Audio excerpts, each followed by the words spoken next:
अद्भुत रहस्य। आखिर क्यों निगला सीता जी ने लक्ष्मण को जब भगवान श्री राम वनवास गए तो उन्होंने वहां अनेक राक्षसों का वध किया था।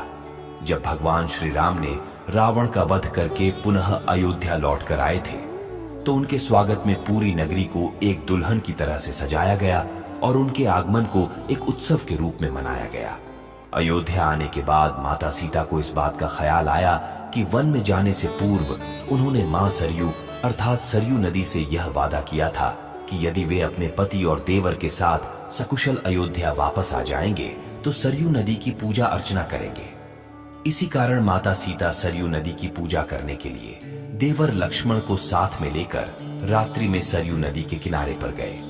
माता सीता ने पूजा करने के लिए लक्ष्मण से जल लाने के लिए कहा। जल लाने के लिए लक्ष्मण जी जैसे ही घड़ा लेकर सरयू नदी में उतरे कि वे जल भरने ही वाले थे कि नदी से एक अघासुर नामक राक्षस निकला।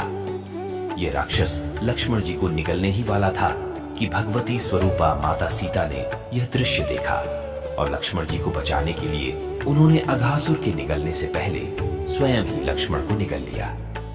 माता सीता ने जैसे ही लक्ष्मण जी को निगला कि उनका शरीर जल बनकर गल गया था।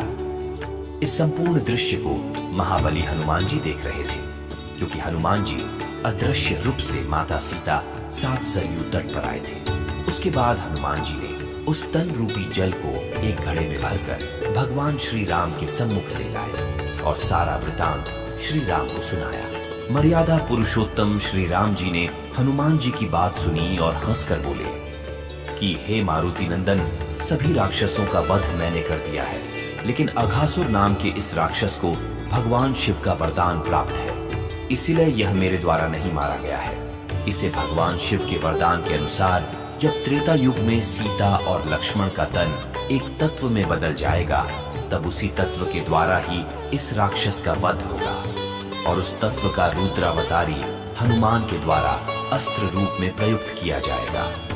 हनुमान जी को यह बात बताकर श्री राम ने हनुमान से कहा कि इस जल को इसी क्षण सरयू जल में अपने हाथों से प्रवाहित कर दो।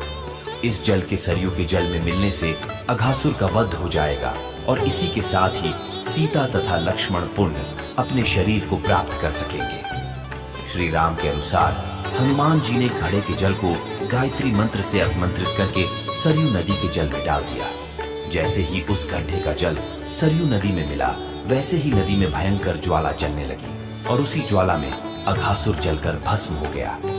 अघासुर के वध के पश्चात सरयू माता ने पुण्य माता सीता और लक्ष्मण जी को उसी अवस्था में जीवित कर दिया।